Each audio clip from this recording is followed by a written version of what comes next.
Okay, so tonight I'm going to be talking about what students are like in today's world, in today's classroom.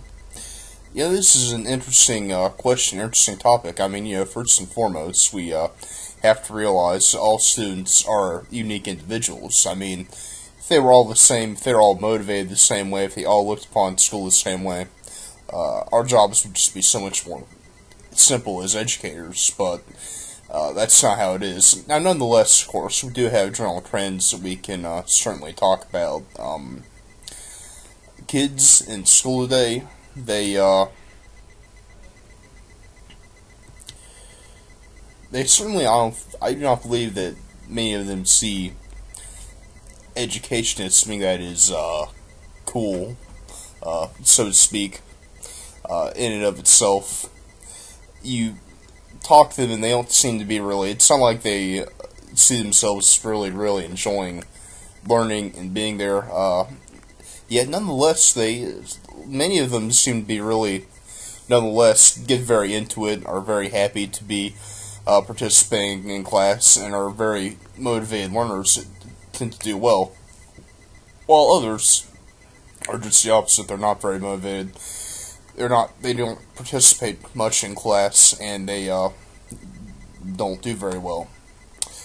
Some trends in that, one thing I've definitely noticed is that giving students some sense of ownership over what they're doing seems to be when they're most interested. In our class, time is mainly divided between annotating note sheets we hand to the students, and then we mark it up with them together. After that, they draw pictures, usually, of what those notes are supposed to mean. It kind of internalizes meaning to them and help them remember it. And when they're making those notes for themselves is really when you start to see them be much more excited. So I think that personal ownership really helps. Also, it's time when they are working on their own and often with peers, and it's not just sitting and listening to the teacher, so a lot more the ownership, I think, is really important. I was working just the other day with one student who we were talking about drawing a picture to remember that the southern colonies were hot and humid, so he wanted to draw a desert, because that reminded him of things being hot, and I told him that might not be such a good idea because the desert is also dry and you can get confused because the heat in Virginia is very different. Well, he got really turned off from class at that point because he wasn't drawing what he had originally thought he wanted to draw, and you could just see it from his face that he was really out of tune with things at that point.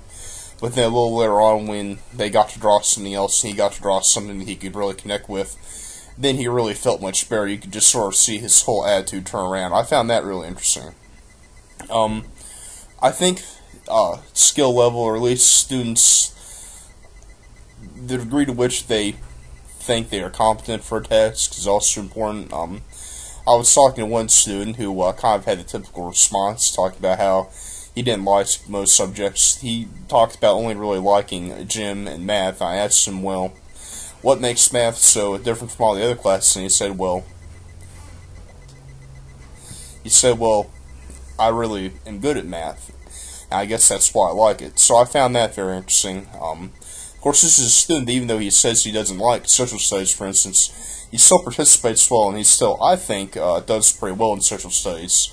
So it's interesting to see that even if he doesn't necessarily enjoy the subject matter, he is one of the successful students who is nonetheless able to still benefit from it. However, a lot of the students are not that way. And as far as interaction with teachers and peers, most of them seem to interact pretty well. They seem to, for most of them, to really obey what we tell them and just generally pay attention to us as teachers and to interact positively with us. There are some exceptions, some interesting exceptions, but for the most part, I see a lot of respect and a lot of a sense of just a good working relationship. Even the ones where they don't always pay attention, there's still a kind of connection there. So, pretty positive so far. As far as interaction with other peers, I'm working with 6th graders this year. That's very young, I think a bit on the young side, start to see groups and cliques, as they say. There definitely aren't really close knit cliques in this school yet. I can already see, of course, you have kids who have friends, and you see certain type of kids hanging out together. Of course, there's still at a point in time where it's still pretty structured. They tend to be in a lot of the same classes together. The different groups of kids tend to generally bunch together throughout all their classes. They still have to sit with their homeroom at lunch, so there's still a lot of those forced connections, and you can see some grouping at the lunch table by gender, but not a whole lot of really strict group stuff going on. But that may change as the year goes on.